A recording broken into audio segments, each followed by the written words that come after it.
This is an article out of the Marshall Project, which if you're involved, if you want to keep up on criminal justice matters, they do some great reporting on the national level. For our podcast listeners, it is one roadblock to police reform: veteran officers who train recruits. And this is absolutely the truth. This has been a huge issue for a long time. The Marshall Project talks about it. This has come out in full display. Shalvin, I think, was a training officer at some point. The female officer in the Minneapolis Dante Wright shooting was a head of the union and also a trainer. And this has come up multiple times with trainers recently. The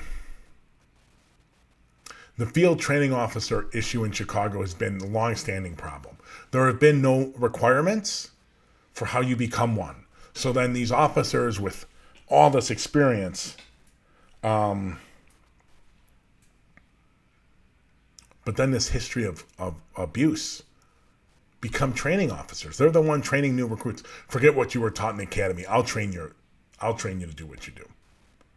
This is why even Brown, and it'll come up in a minute, this link to BEZ, a BEZ article, and we're going to talk about that in a minute, comments about it, that being a problem. And this came up in the Justice Department investigation about how they need to really start paying attention to this. This is something the CPD has ignored, this program. But this is the same thing with trainers in the academy and field training officers. Some of the worst officers have ended up in the academy as trainers or ended up as field training officers. And since the Justice Department, it's been a couple years, I think, since the Justice Department's investigation ended, right? It was actually 4 years now that I think about it, because it ended right before Trump took office, or just as Trump was taking office.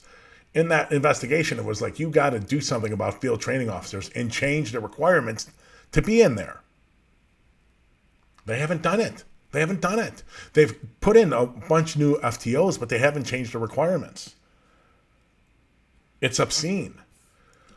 All right, so to get to back of the Judge has a couple more comments. Any guy who attended a Southside Catholic high school knows today's police were the most racist kids in class. I will tell you, I know now from high school 5, I think, that are Chicago police officers. I grew up in Norwich, just outside of Chicago, just outside of the city, right by O'Hare Airport. I would say I haven't seen them in years, or most of them in years, one I keep in contact with regularly, weekly. 3 of them, just from what I known from them in high school, in the years from high school to the time they went on the force, should not be police officers. They shouldn't be in any job of trust. They have zero morals and values. Zero. So I would say, let's say 3 out of 6. The other 2, I'm not sure. I think they're okay, and one I know for sure is okay. We're going to get to that article. So that gets to the one post, and I think Catanzaro encapsulates the FOP guy, the culture of the CPD. They're like a rogue militia. Certain elements definitely are, and Catanzaro definitely encapsulates that. That's why they voted for him. They want that. He shouldn't still be on the job. 50 complaints. He should have been gone long ago, but some elements of the force love that. And it just serves such a disservice to the cops. Okay, let's wrap up this last segment. So that's the BEZ article talks about this officer, Joshua Perkis. He's a field training officer. Here he runs some company, Diplomacy Failures, or When Diplomacy Fails, something like that. Here's one. Honestly, it's not always some of social media posts. Honestly, it's not always the best. Honestly, it's not always the best policy.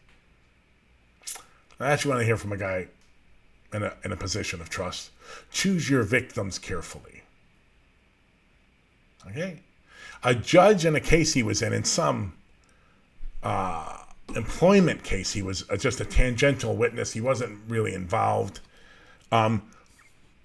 Pressed the law department, who called him to, like, what are you talking about? Why is he still a cop? And the law department dodged it. They have not answered the CPD or COPA. They have not answered whether they informed the CPD or COPA about the social media posts. Right? This Lightfoot's law department has refused to do it. In 5 months, so it turns out 5 months after the hearing, an investigation was opened. We have no idea how or why. And 15 months after that, it's still open. COPA, resign, just give it up. If you can't finish an investigation in this guy into social media posts, 15 months, 15 months, 15 months. What good are you? What good are you? And here's this guy said this knowing he was in a court hearing, okay? And on the record, under oath, Perkis said, there are real police and alphas who are out there on the street doing the work. Then there are those officers who do not have the answer to misreading it. And that those officers do not have to answer to house mouse secretaries who are in charge of paperwork and making sure officers follow department rules. 15 months into that guy who gave that testimony in court and those social media posts, and he's still on the gig. What hope is there for police accountability in COPA if that's the reality?